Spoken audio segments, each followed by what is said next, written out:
कोई इसका निरस्त करा, इसका निवारण करा तो आपको कोर्ट के रास्ता अपनाना चाहिए ना। आपको धरना प्रदर्शन क्यों कराए? नहीं, धरना प्रदर्शन हमारा बिल्कुल भी उद्देश्य नहीं है। ये हम आप लोगों के माध्यम से पुनः मंत्री जी तक भी बात पहुंचाना चाहते हैं। हम शालीनता के साथ शिक्षक होने के नाते हम अपना परिचय देना चाहते हैं शालीनता का, और मंत्री जी के समक्ष हम कोई धरना प्रदर्शन के लिए नहीं, केवल अपने इस प्रार्थना को कहने के लिए आए हैं कि आप MHRD के सचिव साहब को, NCT के चेयरमैन साहब को आदेशित करें कि 22 सितंबर का जो पत्र है, रिकॉग्नाइजेशन ऑर्डर है, उसका राजपत्र क्यों जारी नहीं होगा। सर, इसकी गलती के कारण नहीं। आप एक इसको विवरण तरीके से बताएं, सरलता से बताएं, जो समझ सके लोग बाग। ये जो बच्चे मतलब इससे पीड़ित हैं, लाखों हजारों की तादाद में, लाखों की तादाद में मैं तो कहूँगा, इसको समझ सके जिसके पास ये संदेश जाए आपका तरीके से। देखिए, हम जो भारत सरकार द्वारा वर्ष 2017-19 में एक DLED का प्रोग्राम किया, और वो DLED का प्रोग्राम क्यों किया, इससे पहले देश में शिक्षा का अधिकार अधिनियम RT एक्ट लागू हो गया था, जो कहता है कि शिक्षकों को गुणवत्तापूर्ण शिक्षा मिलनी चाहिए, बच्चों को गुणवत्तापूर्ण शिक्षा मिलना चाहिए। इसके लिए सेक्शन 23 के तहत जो टीचर हैं, 23 अगस्त 2010 की NCT की अधिसूचना के आधार पर जो टीचर हैं वो वेल क्वालिफाइड होने चाहिए।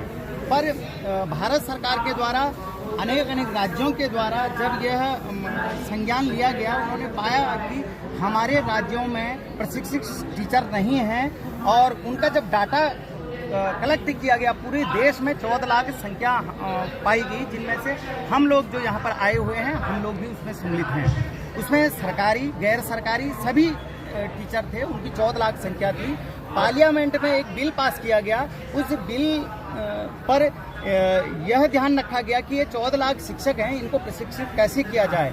राज्य सरकारों के को मिला करके संयुक्त रूप से MHRD, NCT और भी जो राज्य सरकारें हैं, उनको सम्मिलित करके एक जो DLED का प्रोग्राम 31 मार्च 2019 तक जो कंप्लीट करना था, वो कोर्स हमारे समक्ष रखा गया, और हमको यह भी कहा गया कि यदि आप यह कोर्स को नहीं करेंगे तो आपको जॉब से निकाल दिया जाएगा, और उसके लिए हमसे शुल्क भी लिया गया, और सरकारी डाटा के आधार पर 68 करोड़ का लगभग का खर्चा भारत सरकार ने भी इसमें खर्च किया है हमारे प्रशिक्षण को करने में। पर दुर्भाग्य से जब ये सब चीज़ संपन्न हो गई थी, पार्लियामेंट में बिल पास हुआ, कई मंत्रियों के द्वारा, कई सांसदों के द्वारा अपने विचार उसमें व्यक्त किए गए, पर दुर्भाग्य से 22 सितंबर 2017 को जब NCT ने आदेश पत्र जारी किया, उसका गजट पत्र जारी नहीं हुआ, और हम लोगों के साथ एक घोर विपदा यह आ गई कि आज आता है कि माननीय नरेंद्र मोदी जी ने, जिनके विश्वास पर हमने ये कोर्स किया,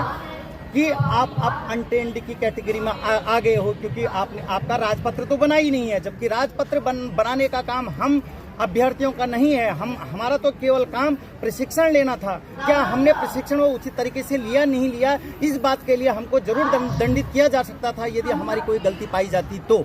लेकिन भारत सरकार की गलती की वजह से, NCT की गलती की वजह से, मानव संसाधन मंत्रालय की गलती की वजह से ये हमारे ऊपर एक ऐसी तलवार लटका दी गई है। हमसे कहा गया है कि अब आपकी जॉब खतरे में है।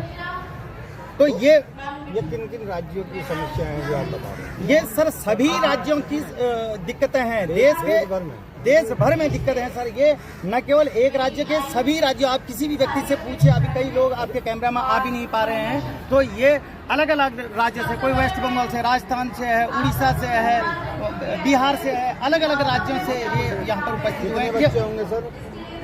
सर तकरीबन अभी जो जॉब लगी हुई है, जिनको राज्य सरकारों ने NIS वालों को जॉब दे दी है, उनकी संख्या तकरीबन 2 लाख के लगभग है अभी, जो बिल्कुल बेचैनी की स्थिति में हैं, और बाकी लोग जॉब की कंडीशन में, मेरिट में हैं। और दुर्भाग्य देखिए कि हमारे KVS का जो एग्ज़ाम है, हमारे NIS योग्यताधारी जो टीचरों ने वो एग्ज़ाम क्रैक कर रखा है, वो मेरिट में आ गए हैं।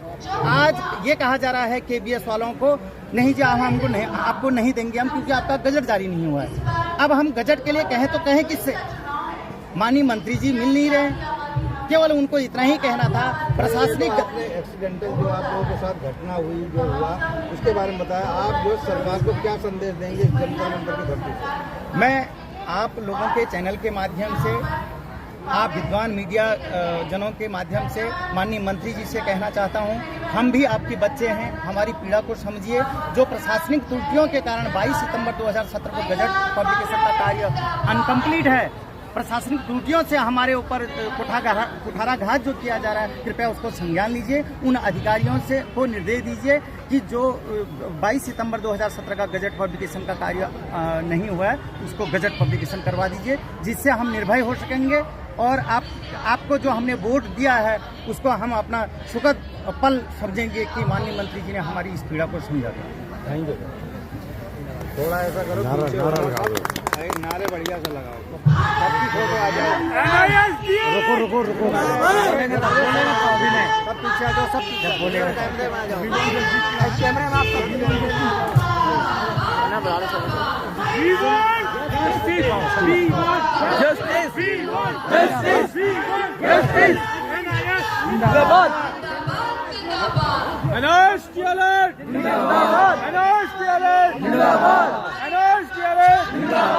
चाहे जो मजबूरी हो हमारी मांगे पूरी हो, चाहे जो मजबूरी हो हमारी मांगे पूरी हो, चाहे जो मजबूरी हो हमारी मांगे पूरी हो। एनआईओएसडीएलए जिंदाबाद, एनआईओएसडीएलए जिंदाबाद। अभी करो हमारी मांगे पूरी करो, जारी करो, जारी करो, राजपत्र जारी करो, जारी करो, जारी करो,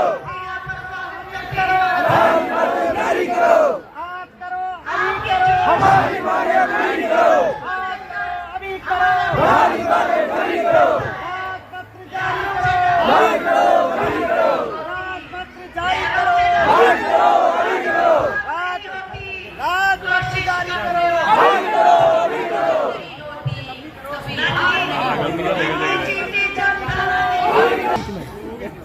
अभी नहीं हुआ नहीं है।